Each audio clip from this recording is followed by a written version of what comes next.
Hello everyone, once again welcome to my class. Students, today we are going to start a grammar's chapter, the sentence.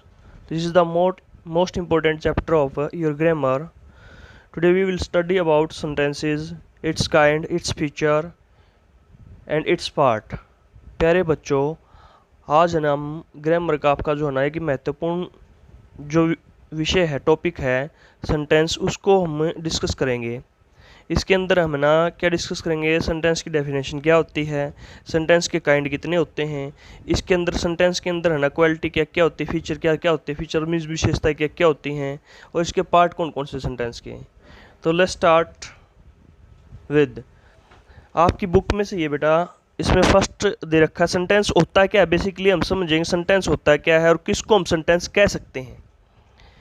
Read the following groups of words, यानी कि शब्दों के जो है ना नीचे दिए गए समूह हैं उनको आप पढ़िए। फॉलोइंग होता है नीचे की तरफ। Book the is mine table on the, ये एक पहला सेंटेंस दे रखा है। The group of word does not make any sense, ये किसी प्रकार की सेंस नहीं दे रहा है। ये जो हमने पढ़ा book the is mine table on the, नहीं दे रहा है। सेकेंड हम सेंटेंस की तरफ है ना बढ़ते हैं। In the pond, the group of words given here make sense but not complete sense, ये जो सेंटेंस है वो ऊपर वाला तो बिल्कुल भी कोई सेंस नहीं दे रहा था। हाँ, जो नीचे वाला बी जो काइंड का सेंटेंस है ना, ये थोड़ी सेंस दे रहा है, परंतु क्या नहीं दे रहा है, कंप्लीट सेंस नहीं दे रहा, यानी कंप्लीट अर्थ नहीं दे रहा है। थर्ड हम सेंटेंस की तरफ बढ़ते हैं।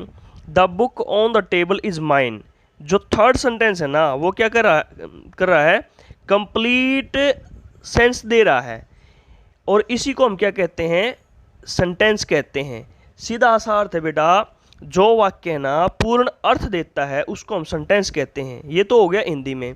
अब इसकी डेफिनेशन ये है, यहाँ पर सेंटेंस की डेफिनेशन ये वाली, a sentence is a group of words that makes complete sense by itself, यानी कि जो है ना एक वाक्य है ना शब्दों का समूह होता है जो ना अपने आप में क्या देता है, एक पूर्ण अर्थ देता है, उसको हम क्या कहते हैं, सेंटेंस कहते हैं।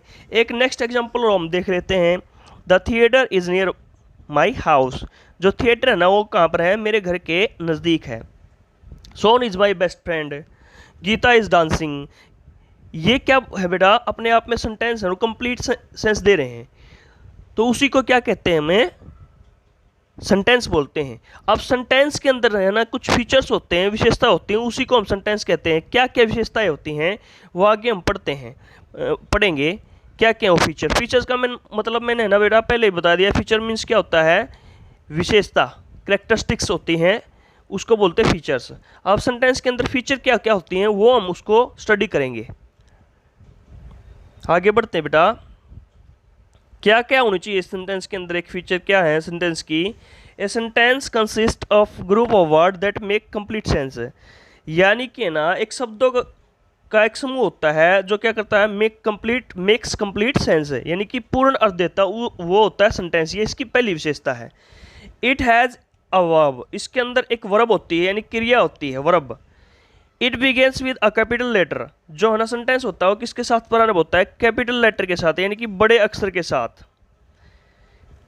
The words in a sentence are written in proper order, यानी कि ना प्रॉपर ऑर्डर के अंदर होने चाहिए। जैसे कि पहले वाले सेंटेंस के अंदर हमने पढ़ा था the book mine on table, इस तरह का कोई सेंटेंस था, तो उसके अंदर प्रॉपर अरेंजमेंट नहीं था, यानी कि प्रॉपर तरीके से होना चाहिए। सब्जेक्ट होना चाहिए, हेल्पिंग वर्ब होनी चाहिए, फिर उसकी वर्ब होनी चाहिए, इस तरीके से प्रॉपर वे से होना चाहिए।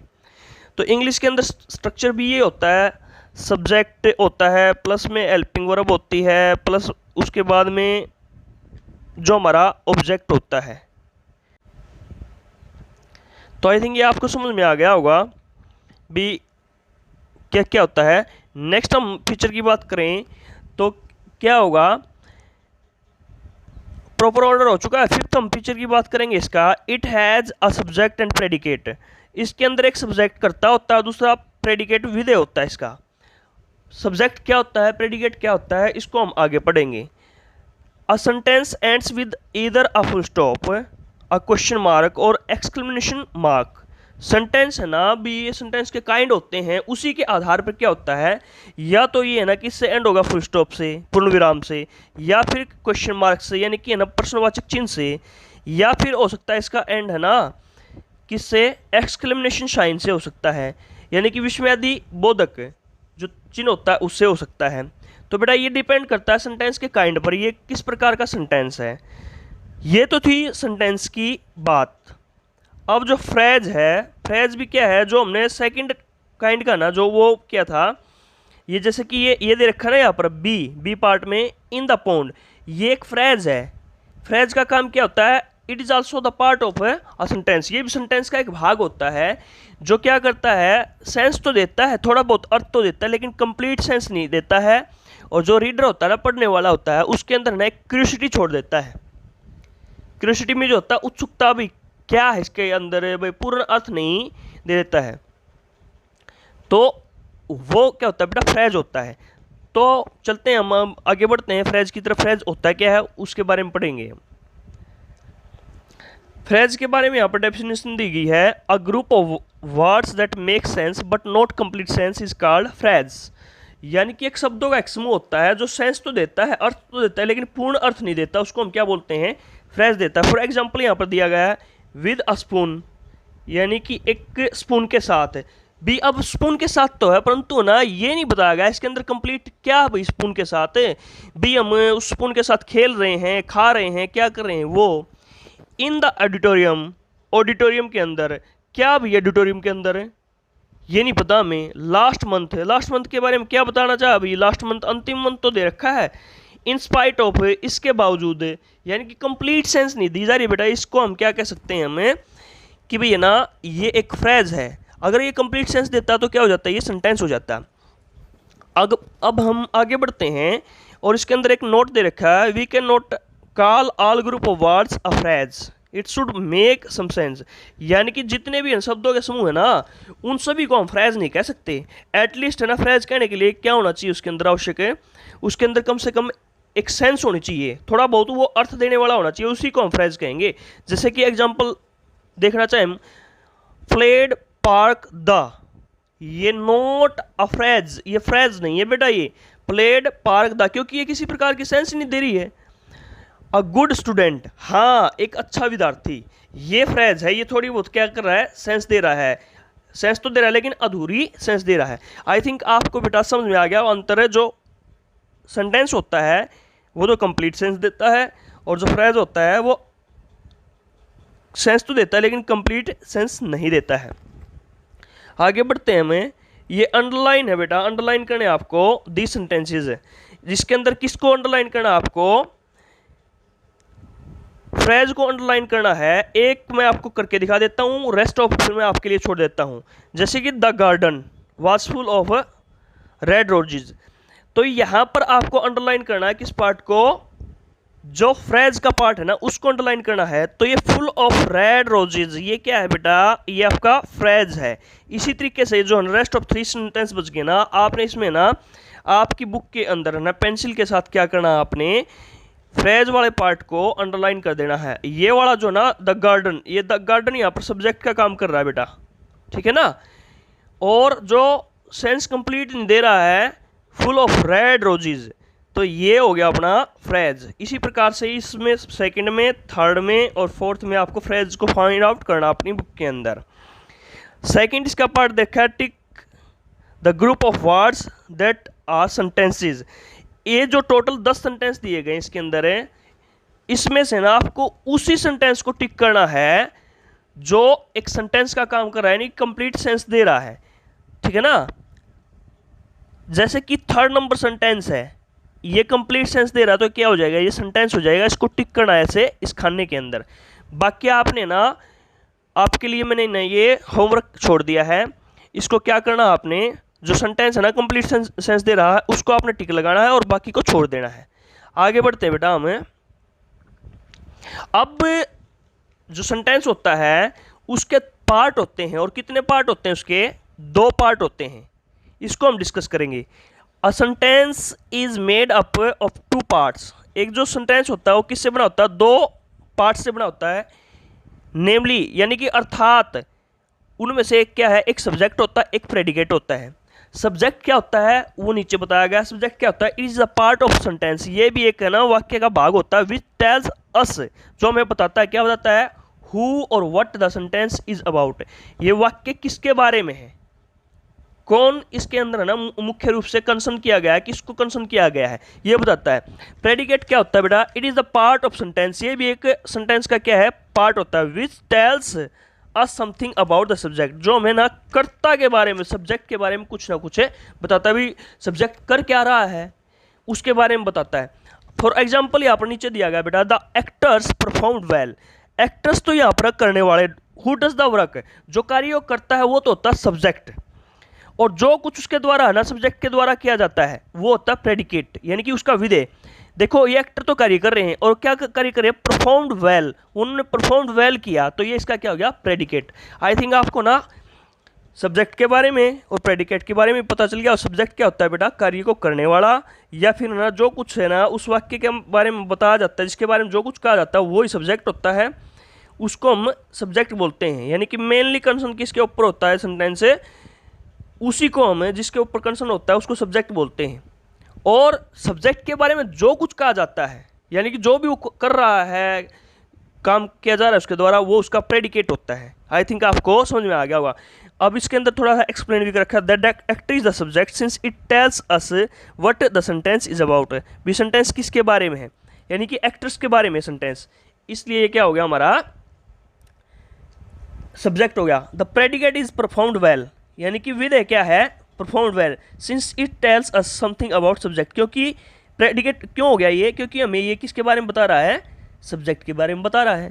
तो वेरी सिंपल, आई थिंक आपको ये समझ में आ गया। और यहाँ तक आगे बढ़ते हैं बेटा। अब यहाँ पर कुछ पार्ट करके दिखाया गया है इसने, देखो सब्जेक्ट कौन सा है और प्रेडिकेट कौन सा है। बेबीज क्राई, देखो बेबी तो ना करने वाला है, काम जो जिसके द्वारा किया जा रहा है वो हो गया सब्जेक्ट है, यानी कि अबाउट, और क्या किया जा रहा है इस बेबी के इधर, क्राई, ये इसके द्वारा काम किया जा रहा है, इसका प्रेडिकेट हो गया। द लाइट्स यहाँ पर हमारा सब्जेक्ट हो गया, और आर ऑन, काम उनका क्या है, ऑन है ये तो इसके यानी कि लाइट्स के बारे में क्या किया जा रहा है, आर ऑन है ये, तो ये क्या हो गया, इसका प्रेडिकेट हो गया। इसी प्रकार से the Indian team won the match, Indian team तो क्या हो गया हमारा सब्जेक्ट हो गया, और वॉन द मैच क्या हो गया हमारा, ये जो टीम के द्वारा काम किया गया, क्या काम किया गया, वॉन द मैच, मैच को विन करने का काम किया गया है, तो ये प्रेडिकेट आपको अच्छी तरीके से बेटा समझ में आ गया होगा क्या होता है सेंटेंस और प्रेडिकेट। आगे बढ़ते हैं बेटा, हमें काइंड ऑफ सेंटेंस कितने होते हैं, बेसिकली 4 काइंड बताए गए हैं सेंटेंस के, और आपकी बुक के अंदर भी 4 ही दे रखे हैं। और अगर मैं 5वें काइंड की बात करूँ ना, तो 5वां काइंड होता है ऑप्टेटिव सेंटेंस, जिसको हिंदी में बोलते हैं हमें इच्छा सूचक वाक्य, यानी कि इच्छा बताता है ये, इसको बोलते हैं हमें ऑप्टेटिव्स। बेसिकली ये ऑप्टेटिव सेंटेंस क्या होता है बेटा, हम एक एक करके इनको हम बताएंगे भी होते क्या हैं। असर्टिव सेंटेंस या डिक्लेरेटिव सेंटेंस एक ही बात होती है, इसके अंदर एक स्टेटमेंट होता है, वो स्टेटमेंट नेगेटिव भी हो सकता है और पॉजिटिव भी हो सकता है, उसको असर्टिव सेंटेंस कहते हैं। दूसरे नंबर पर आ जाता है आपका इंपेरेटिव सेंटेंस। इंपेरेटिव सेंटेंस की हम बात करें तो ये क्या होता है बेटा, इसके अंदर कमांड होती हैं, सजेशन होते हैं, एटसेट्रा, ये चीज़ें होती हैं इसके अंदर, उसको हम बोलते हैं इंपेरेटिव, ठीक है। फिर उसके बाद आता है एक्सक्लेमेटरी सेंटेंस। एक्सक्लेमेटरी सेंटेंस के अंदर क्या होता है बेटा, सम सडन इमोशंस और फीलिंग्स होती हैं इसके अंदर, यानी कि ना वो है ना क्या हो सकती है भी, एट की भी हो सकती है, लव की भी हो सकती है, सरप्राइज की भी हो सकती है वो इमोशंस से, तो वो डिफरेंट काइंड इमोशंस होती हैं। वो किसको एक्सप्रेस करता है, एक्सक्लेमेटरी सेंटेंस है सम सडन फीलिंग और इमोशंस को व्यक्त करता है। इंटरोगेटिव सेंटेंस क्या होता है, वो ये क्या करता है, आस्क द क्वेश्चंस, ये क्वेश्चन पूछने का काम करता है। और 5वां जो आपके अंदर देन रखा है, बेसिकली वैसे मेन होते 4 ही पार्ट होते हैं सेंटेंस के, लेकिन ना कहीं कहीं पर 5 पार्ट दे रखे हैं अपर क्लासेस के अंदर है, 7th के अंदर 4 ही रहेंगे। 5वां कौन सा होगा, ऑप्टेटिव सेंटेंस, इसको हिंदी में बोलते हैं हम इच्छा सूचक वाक्य। ये क्या करते हैं, एक्सप्रेस विशेज, विश को व्यक्त करते हैं, प्रेयर्स को, ब्लेसिंग, और इसके अलावा अगर हम कहना चाहें तो क्रसिस वगैरह, श्राप वगैरह, अभिशाप वगैरह, आशीर्वाद वगैरह, इनको व्यक्त करते हैं। तो बेटा आज हम यहीं तक करेंगे, और आपका जो काम है ना वो क्या रहेगा, इस टोटल वीडियो के आधार पर है आपको सेंटेंस की डेफिनेशन जो बता रखी है इसके अंदर है, उसके बाद फ्रेज की डेफिनेशन, और उसके बाद फिर जो फीचर होते हैं सेंटेंस के वो, और साथ में आपको क्या करना है, अभी काइंड कितने होते हैं सेंटेंस के, और सेंटेंस के पार्ट वो जो सीरियल वाइज दे रखे हैं आपकी बुक के अंदर भी हैं और इस वीडियो के अंदर। जिसके पास बुक नहीं है इस वीडियो से वो नोट्स बना लेंगे। ये क्वेश्चन 4-5 क्वेश्चन निकलेंगे। पहला question, give the definition of a sentence, give the definition of phrase. ठीक है बेटा, what are the features of a sentence, sentence के फीचर्स क्या क्या होते हैं। फिर उसके बाद आपको करना है part of a sentence, sentence के भाग हैं, बेसिकली 2 भाग होते हैं, सब्जेक्ट और प्रेडिकेट। सब्जेक्ट की डेफिनेशन, फिर प्रेडिकेट की डेफिनेशन, और उसके बाद बेटा kind of sentence, how many kinds of sentence, ये क्वेश्चन बनेगा। There are 4 kind of a sentences. तो ये आपका बेटा होमवर्क रहेगा। अगर फिर भी किसी को है ना समझ में नहीं आए तो यू कैन कॉल और text me. Thank you and have a nice day.